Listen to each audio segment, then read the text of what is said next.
Assalamualaikum warahmatullahi wabarakatuh. Kali ini kita akan membahas tentang kompetensi pedagogik versi full. Oke, langsung saja. Apa saja pembahasan kompetensi pedagogik?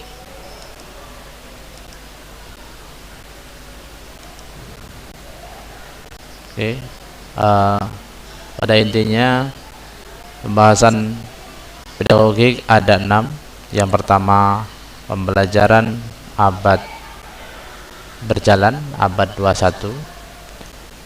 Kedua, pengembangan profesi guru. Ketiga, teori belajar dan pembelajaran. Keempat, karakteristik peserta didik. Kelima, model-model pembelajaran. Dan yang terakhir, keenam, penilaian hasil belajar. Bagaimana penjelasannya?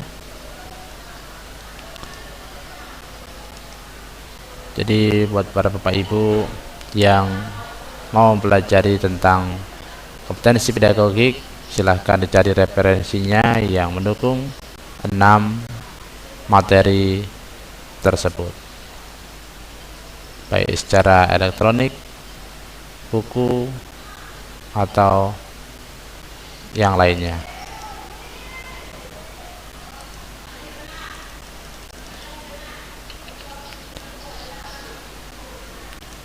Oke, untuk modul pembelajaran abad 21, yang pertama, bagaimana karakteristik dan siswa di abad 21. Karakter gurunya itu sebagai fasilitator, motivator, dan inspirator. Oke, 3 itulah yang menjadi kata kuncinya.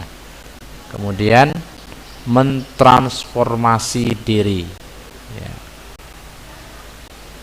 Para guru pendidik harus mampu mentransformasikan dirinya, mau membaca, mampu menulis, dan kreatif, inovatif dalam metode dan solusi.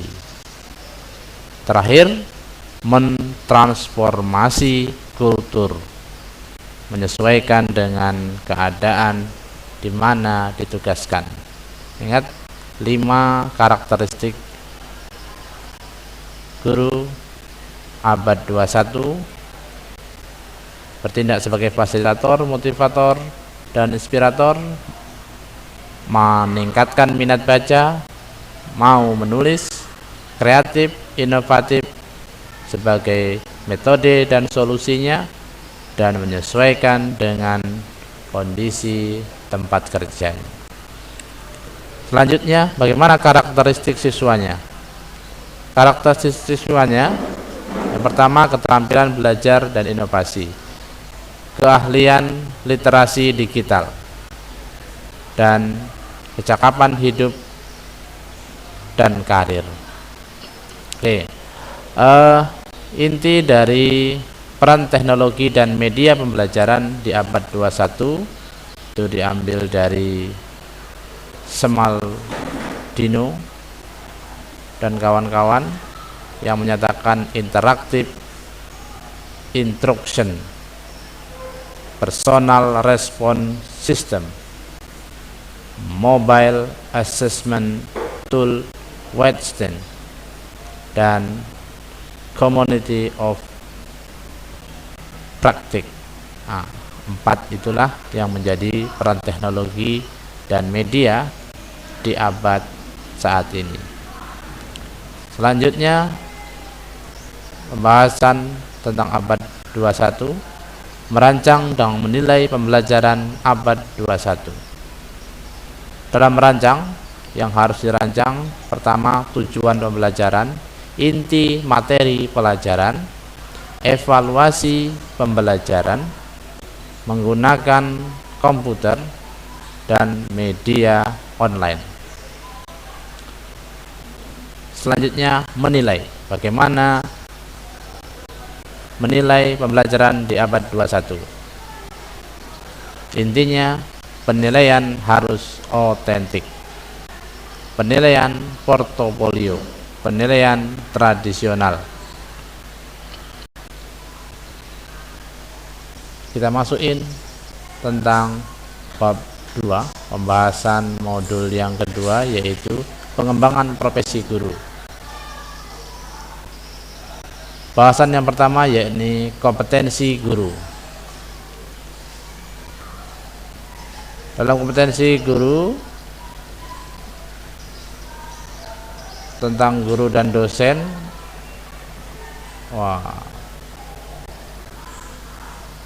kompetensi yang harus dimiliki: kompetensi pedagogik, kompetensi kepribadian, kompetensi sosial, dan kompetensi profesional yang harus diperoleh melalui pendidikan profesi. Yang kedua, strategi peningkatan profesionalisme guru. Yang pertama, pengembangan keprofesionalan berkelanjutan atau PKB, publikasi ilmiah, dan karya inovatif. Nah, guru ini strateginya dalam meningkatkan profesionalisme guru. Di pembelajaran yang ketiga, yaitu tentang teori belajar dan pembelajaran. Bahasan yang pertama yakni teori belajar behavioristik dan penerapan dalam pembelajaran. Apa sih behavioristik itu? Behavior itu adalah belajar, maksudnya dalam menilai belajar, teori behavior menyatakan bahwa perubahan tingkah laku sebagai akibat dari interaksi antara stimulus dan respon.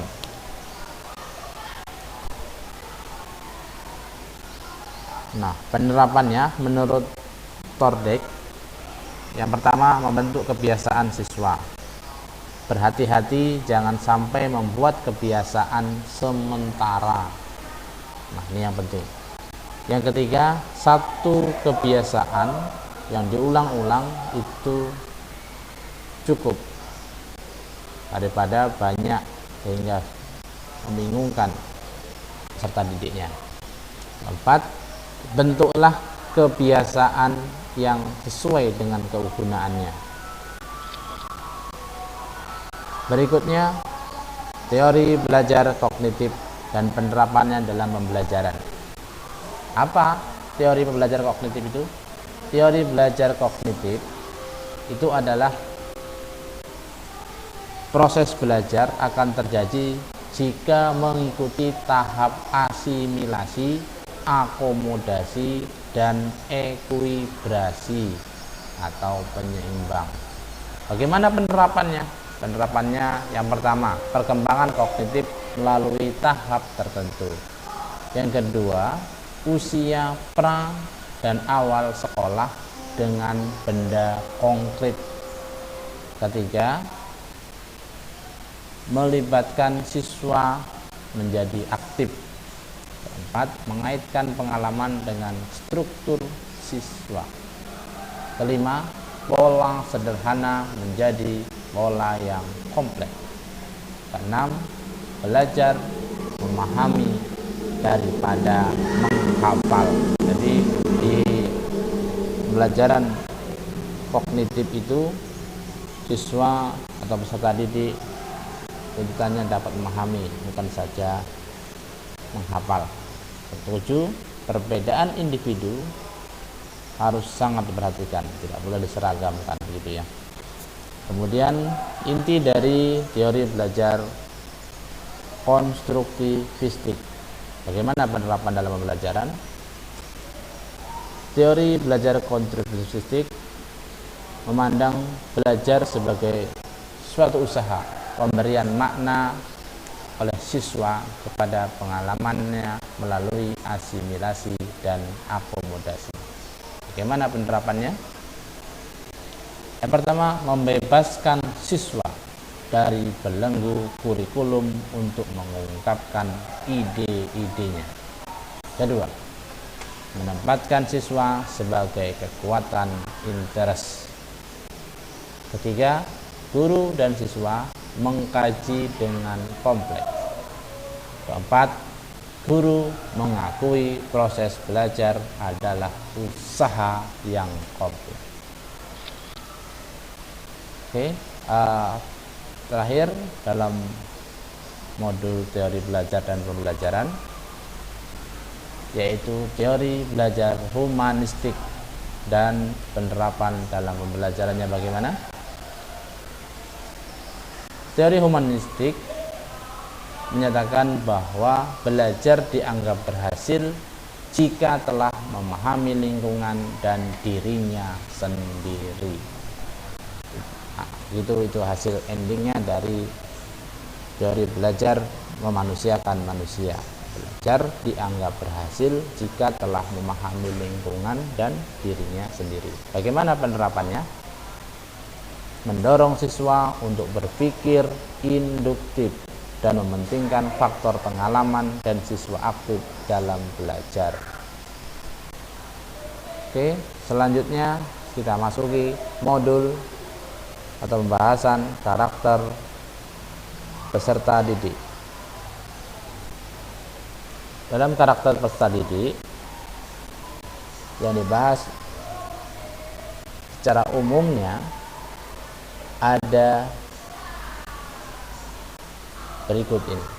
Yang pertama adalah gender, etnik, usia, kultur, status sosial, dan jenis kelamin. Nah, ini yang perlu diperhatikan. Di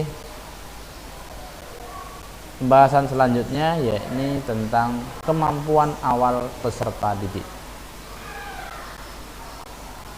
Kemampuan awal peserta didik adalah pemahaman, pengalaman, pengetahuan, prasyarat, dan segala sesuatu yang dimiliki oleh peserta didik sebagai pengetahuan awal, disusun sebagai basis data pengalaman.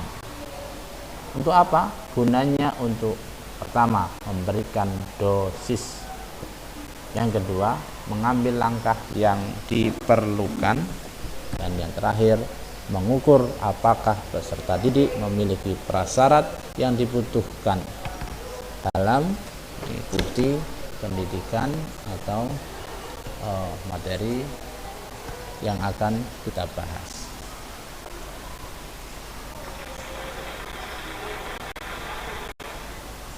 Selanjutnya mengenai tentang gaya belajar. Secara umum gaya belajar dibagi menjadi 3. Pertama, visual. Tahu Bapak Ibu tentang visual? Gaya belajar fokuskan pada mata atau melihat. Kedua, auditorial. Fokus belajarnya menggunakan pendengaran atau telinga.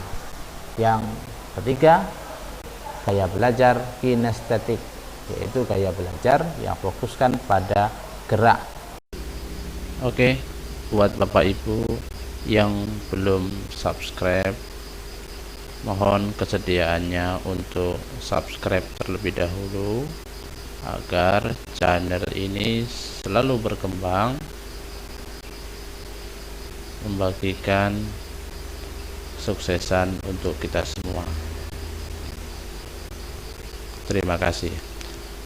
Baik, kita lanjutkan pada pembahasan yang kelima, yaitu model-model pembelajaran. Dalam kegiatan belajar model pembelajaran, yang pertama, pendekatan saintifik. Apa sih saintifik itu? Pendekatan saintifik merupakan bagian dari pendekatan pedagogis dalam kegiatan pembelajaran yang diarahkan pada penerapan metode ilmiah. Pendekatan saintifik dapat mengembangkan sikap, pengetahuan, dan keterampilan. Untuk mengingat-ingat Bapak Ibu, scientific mungkin agak terlalu sulit, terlalu panjang kata-kata tersebut. Kita ambil kata dasarnya science. Nah, ingat-ingat Bapak Ibu, science dan tific itu merupakan imbuhan yang menyertainya sehingga mengarahkan ke makna yang pada dasarnya. Intinya pendekatan penerapan metode ilmiah sains.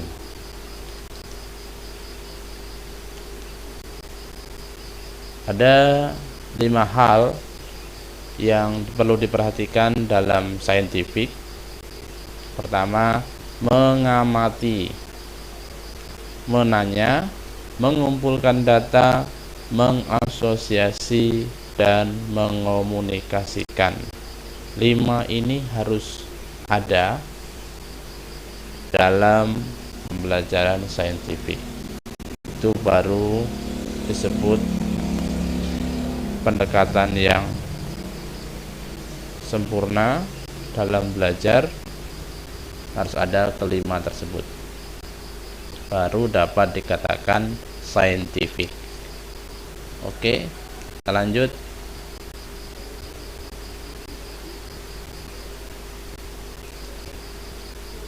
Nah, beberapa model pembelajaran berpusat pada peserta didik.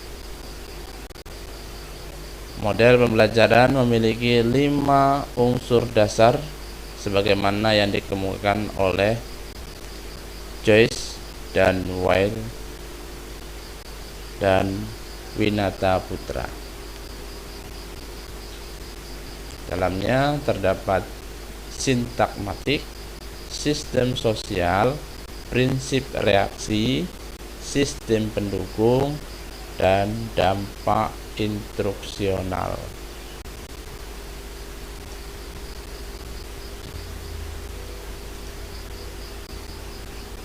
Selanjutnya kita membahas tentang beberapa model pembelajaran kooperatif atau orang sebutnya cooperative learning. Apa itu? Yaitu suatu strategi pembelajaran yang terstruktur secara sistematis di mana siswa bekerja sama dalam kelompok-kelompok kecil dengan anggota antara 4 sampai 5 orang secara heterogen untuk mencapai tujuan bersama. Bagaimana caranya pembelajaran model pembelajaran kooperatif itu? Dalamnya harus terdapat langkah orientasi, langkah kerja kelompok, langkah tes atau kuis yang digunakan, dan langkah penghargaan terhadap kelompok tersebut. Berikutnya, tipe model cooperative learning.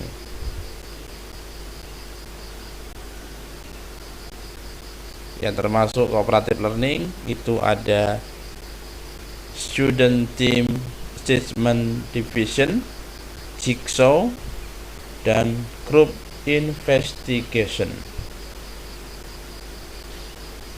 Tipe modelnya yang pertama orientasi. Dalam orientasi itu mengabsersepsi, penyampaian tujuan, dan memotivasi. Kedua, guru mempresentasikan materi. Dilanjutkan dengan yang ketiga, siswa belajar atau berdiskusi dalam kelompok. Keempat, siswa baru mengerjakan kuis secara individu. Kelima, pemberian skor peningkatan individual.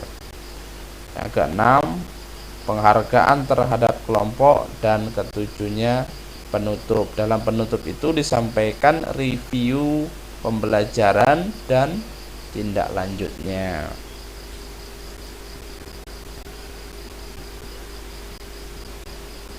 Nah, ini yang model jigsaw. Bagaimana kalau jigsaw?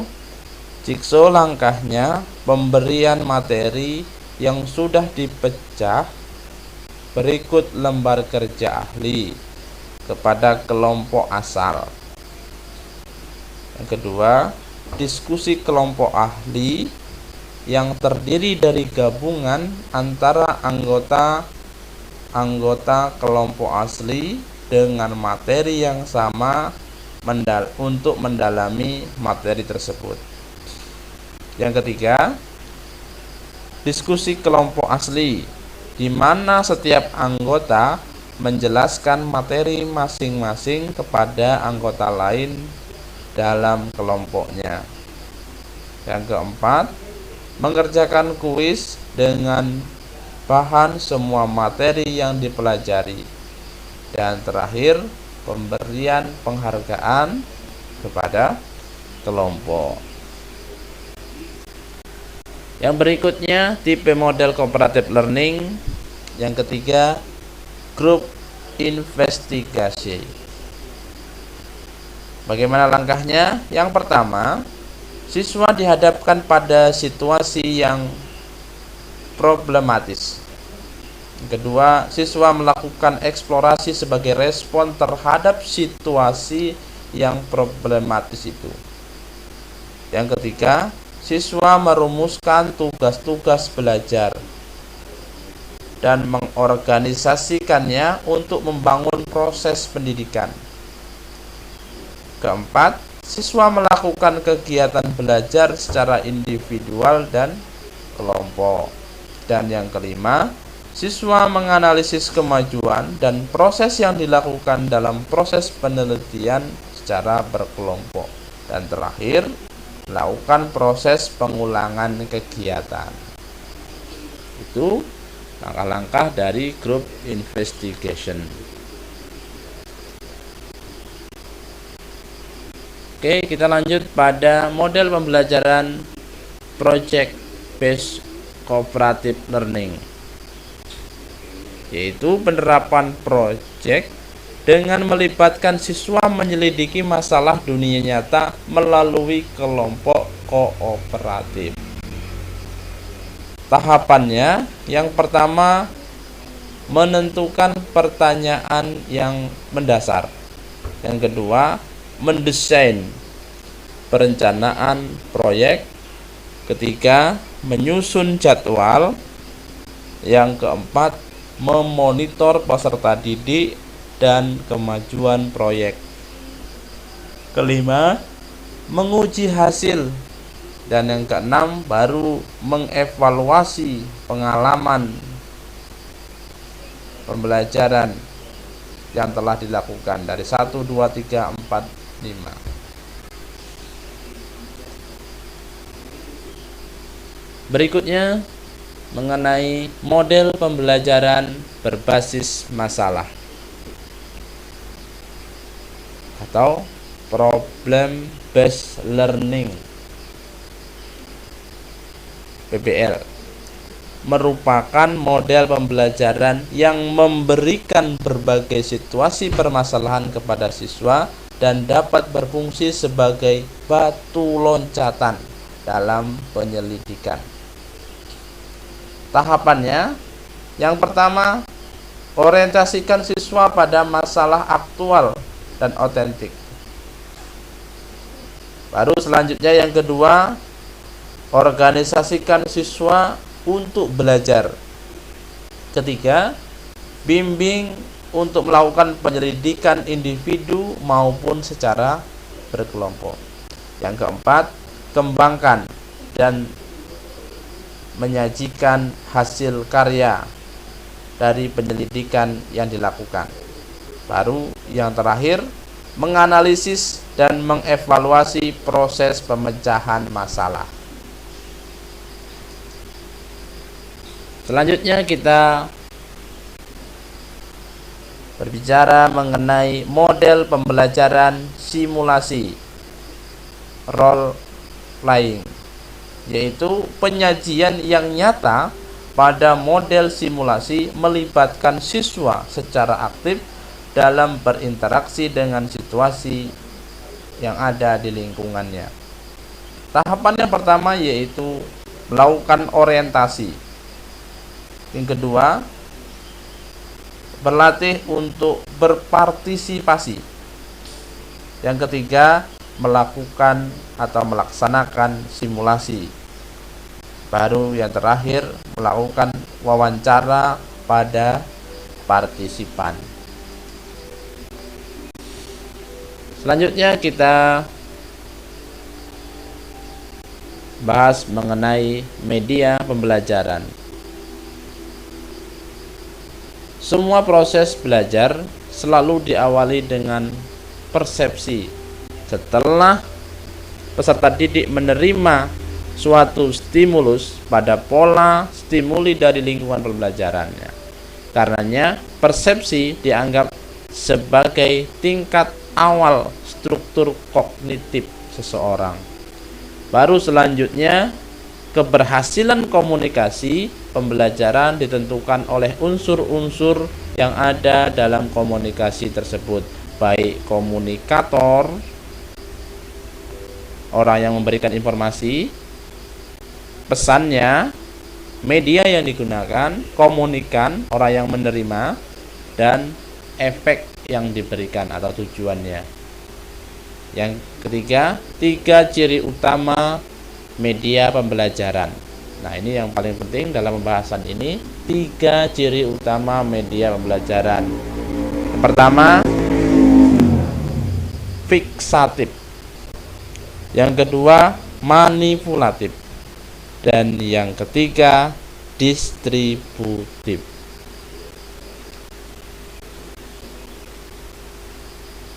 Selanjutnya, faktor-faktor yang harus dipertimbangkan oleh seorang guru dalam memilih media pembelajaran. Yang pertama, tujuan pembelajaran yang ingin dicapai. Yang kedua, karakteristik peserta didiknya bagaimana. Yang ketiga, karakteristik media yang akan dimanfaatkan. Yang keempat, jenis rangsangan belajar yang diinginkan. Yang terakhir, ketersediaan sumber atau yang ada di tempat tersebut. Dan yang terakhir, bagaimana efektivitas biayanya. Selanjutnya, fungsi utama media pembelajaran yang perlu dieksplor oleh para guru, yaitu sebagai alat bantu dalam pembelajaran. Jadi fungsi utama dari media pembelajaran itu adalah alat bantu dan sebagai sumber belajar. Selanjutnya, kesiapan guru dalam merencanakan dan melaksanakan strategi pembelajaran akan memiliki dampak yang signifikan terhadap pencapaian hasil belajar peserta didik. Pengintegrasian pemanfaatan media pembelajaran dan sumber belajar dalam strategi pembelajaran. Yang pertama, harus mencakup presentasi. Yang kedua, demonstrasi. Ketiga, latihan, bagaimana prakteknya, dan memberikan tutorial. Dan terakhir, ajaklah mereka untuk berdiskusi.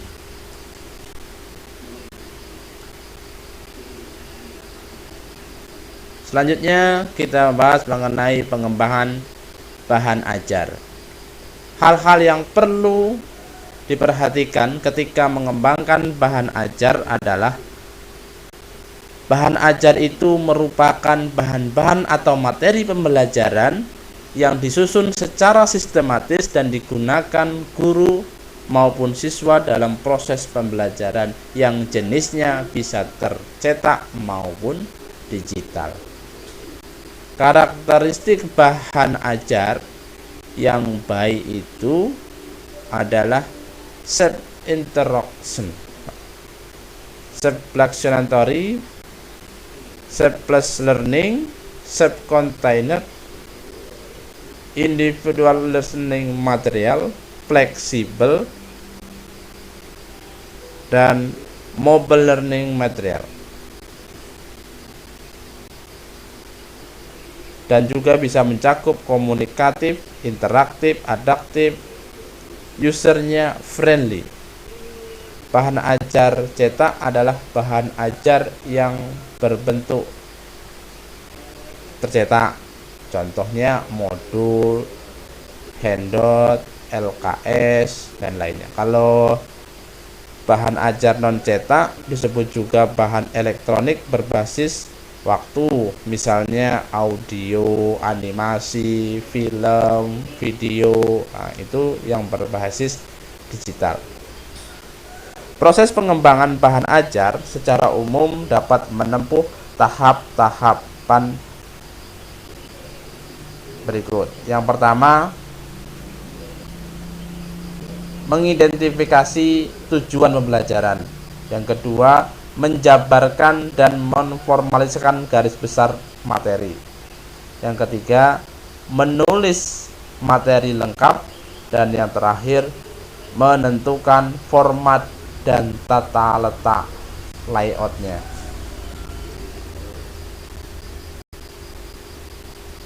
Selanjutnya, bagaimana perencanaan pembelajaran? Nah, ini yang sudah sering dilakukan oleh Bapak Ibu guru, namun juga sering formalitas belaka, sehingga dalam pembelajaran ini perlu kita ulang kembali.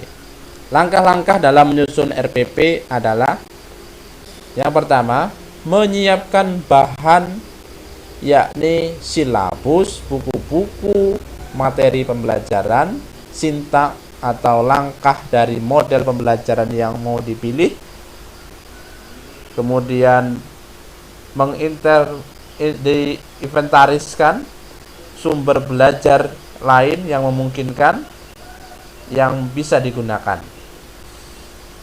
Baru selanjutnya mengkaji langkah yang pertama, melakukan analisis silabus, mengidentifikasi materi pembelajaran yang menunjang untuk pencapaian KD-nya, kompetensi dasar. Baru selanjutnya menentukan tujuan, mengembangkan kegiatan pembelajaran, penjabaran jenis penilaian, baru menentukan alokasi waktunya, dan terakhir menentukan sumber belajar. Langkah pembelajaran dengan model saintifik terdiri atas 5 pengalaman belajar pokok. Nah, ini yang perlu diingat-ingat, di awal tadi sudah disampaikan. Perlu diingat-ingat kembali, 5 hal pokok ini harus didapat oleh peserta didik sebagai pengalaman belajar. Yang pertama tadi, mengamati. Kedua, menanya. 3, mengumpulkan informasi. Keempat, mengasosiasi. Dan terakhir, mengomunikasikan.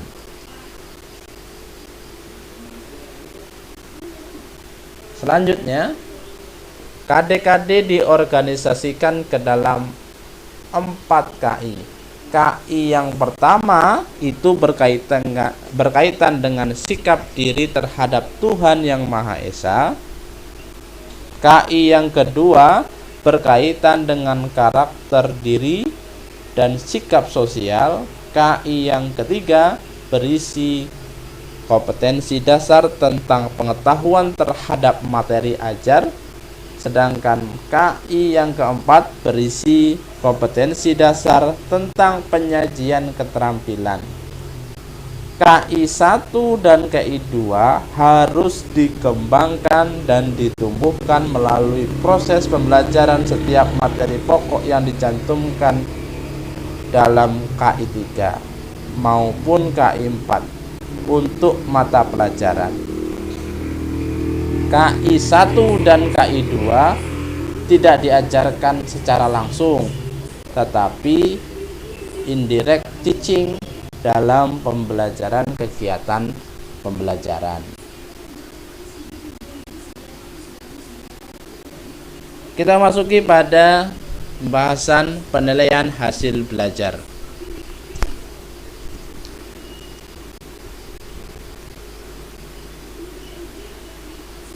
Yang dibahas dalam kegiatan belajar ini meliputi pengukuran, penilaian, tes, dan evaluasi.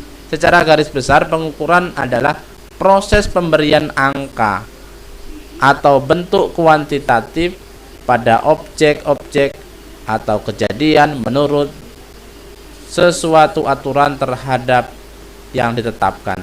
Artinya, proses pemberian bentuk kuantitatif dalam pengukuran dilakukan atas dasar ketentuan atau aturan yang disusun secara cermat. Dengan demikian, bentuk angka atau bilangan yang dikenakan kepada objek yang diukur dapat mempresentasikan secara kuantitatif sifat-sifat objek tersebut. Sedangkan penilaian itu merupakan proses pengumpulan informasi secara sistematis berkaitan dengan belajar siswa, pengetahuan, keahlian, pemanfaatan waktu, dan sumber daya yang tersedia dengan tujuan untuk mengambil keputusan mengenai hal yang mempengaruhi pembelajaran peserta didik secara garis besar. Penilaian dapat dibagi menjadi dua, yaitu penilaian formatif dan penilaian sumatif. Sedangkan tes itu merupakan suatu alat atau prosedur yang sistematis untuk mengukur karakteristik orang atau objek tertentu dengan ketentuan dan cara-cara yang sudah ditentukan. Nah, itu perbedaannya.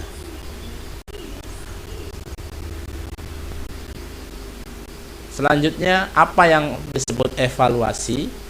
Evaluasi merupakan kegiatan untuk menentukan mutu atau nilai suatu program yang di dalamnya ada unsur pembuatan keputusan. Kata kuncinya pada keputusan.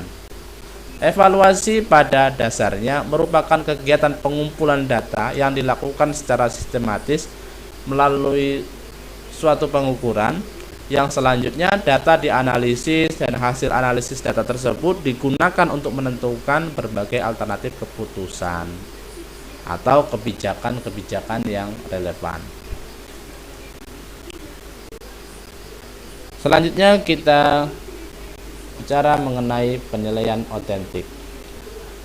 Pada penilaian otentik, peserta didik diarahkan untuk melakukan sesuatu dan bukan sekedar hanya mengetahui sesuatu. Maksudnya disesuaikan dengan kompetensi mata pelajaran yang diajarkan.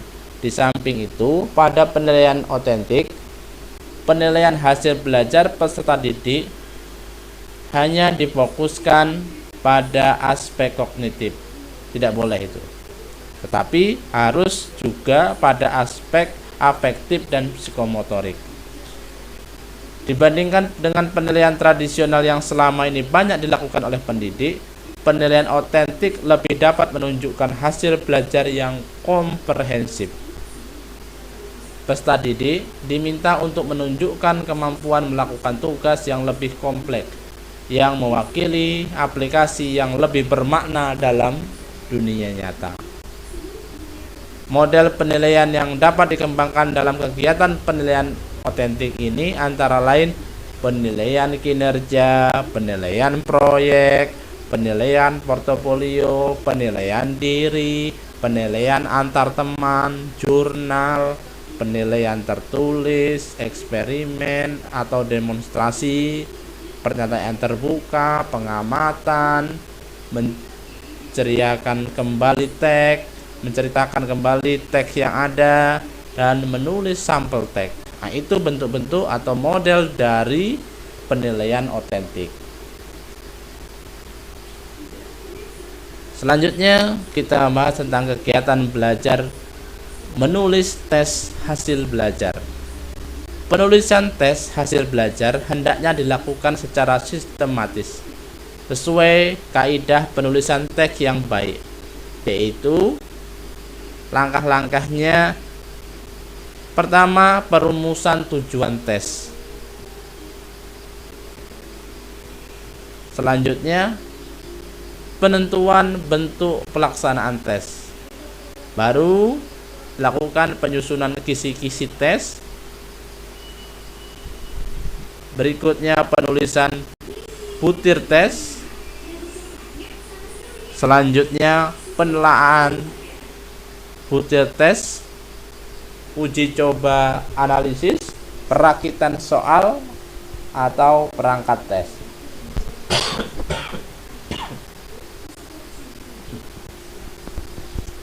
Selanjutnya, kegiatan belajar menelaah tes hasil belajar. Secara teoritis, kualitas soal tes bentuk objektif pada aspek meliputi butir harus sesuai dengan indikator yang telah ditetapkan. Hanya ada satu jawaban yang benar, pengecoh homogen dan berfungsi. Pada aspek konstruksinya, pokok soal harus dirumuskan secara jelas. Rumusan pokok soal dan pilihan jawaban harus merupakan pernyataan yang diperlukan saja. Dan pokok soal jangan memberikan bentuk ke arah jawaban yang benar. Selanjutnya, pokok soal jangan mengandung pernyataan yang bersifat negatif ganda. Dan pilihan jawaban harus homogen dan logis ditinjau dari segi materi. Kualitas tes pada aspek bahasa antara lain harus menggunakan bahasa yang sesuai dengan kaidah bahasa Indonesia, menggunakan bahasa yang komunikatif dan mudah dimengerti oleh peserta didik. Dan pilihan jawaban jangan mengulang kata atau frase yang bukan merupakan satu kesatuan dari pengertian. Nah, itu dalam hal cara-cara menelaah tes hasil belajar. Baiklah, itu pembahasan kita tentang ringkasan materi pedagogik. Terima kasih atas perhatiannya. Assalamualaikum warahmatullahi wabarakatuh.